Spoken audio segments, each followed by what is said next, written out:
Hey, welcome back to No Hype Beer Review. Today we have Fiddlehead's Second Fiddle. Great name. Pretty cool label. I just did Sip of Sunshine, which I think the label is a little cooler on that one. Um, this one pretty minimalistic. Doesn't really say too much about the beer, just 8.2% ABV. The address, the website. Pack it in, pack it out. Encouraging you to go be active.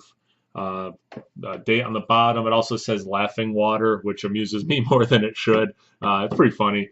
But probably, again, I probably thought it was more amusing than I should have. I kind of like that when these breweries who can and put the dates, they also put some, I know like Oscar Blue does the same thing, which is cool. So I definitely, I've had Second Fiddle. I enjoy Second Fiddle. Um, I think, if I remember correctly, I get some melon, and which I don't get a ton of in other IPAs. So I'm kind of curious to see if I'm remembering that right. Um, but anyway, yeah, I just finished the Sip of Sunshine, which was very nice, and pretty excited about this again because I haven't had as many of these and I haven't had it in a while. Uh, Props to my friend Mitchell who got me these. I really appreciate it, obviously. So definitely darker than the sip. It is a very dark amber, almost caramel color. You cannot see through it easily at all. About the same head retention as the sip. And maybe I should have done these side by side since I'm comparing them so much.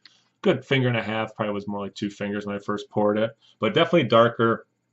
And I'm pretty excited to get into the aroma and into the taste.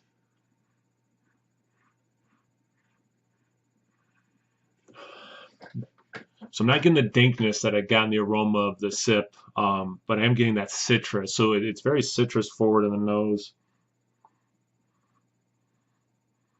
And you know what? And I don't think it's just in my head. I think I am getting a little bit of melon or like cantaloupe and honeydew. Not like watermelon, but like cantaloupe and honeydew, which definitely comes after that citrus. But I'm not getting any dankness in this. Let's see. Anything else I want to say? No, I guess I'll just get into the taste. Cheers.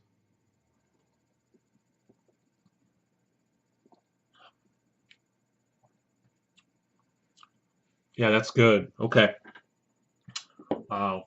So I get some of that. Actually, I do get a little bit of pininess and dankness, but more in the finish. Finish is relatively dry, which is nice. Up front, though, it's a little juicy, which is so it's kind of cool to go from that to then the dry finish.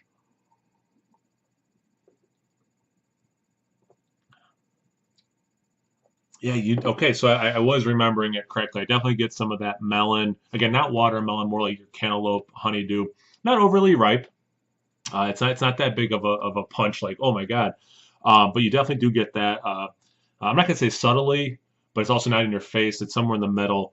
Um, I do get some citrus in there as well, more like grapefruit and lemon rind citrus. And then again, that piney dankness in the finish, which lets it leaves it very dry, and it's just uh, again that's a flavor. I said this in a lot of other videos. That's a flavor I really enjoy. So the fact that that's the aftertaste is quite pleasant to me.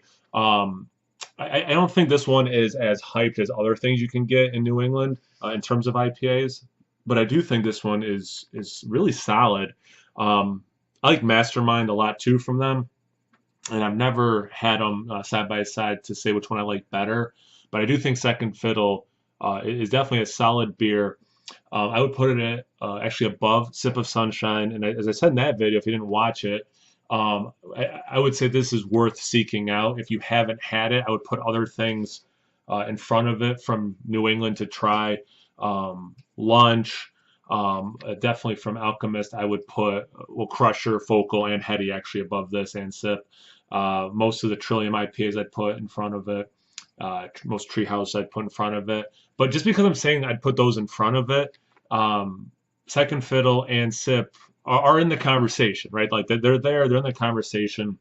They're not losers at all. They're huge, great beers, but just not at those levels. Um, Really good again. Thanks to Mitchell for this. I really enjoy this, and I hadn't had it in a while, and it's a nice reminder how good this beer is. Thanks for watching. Cheers.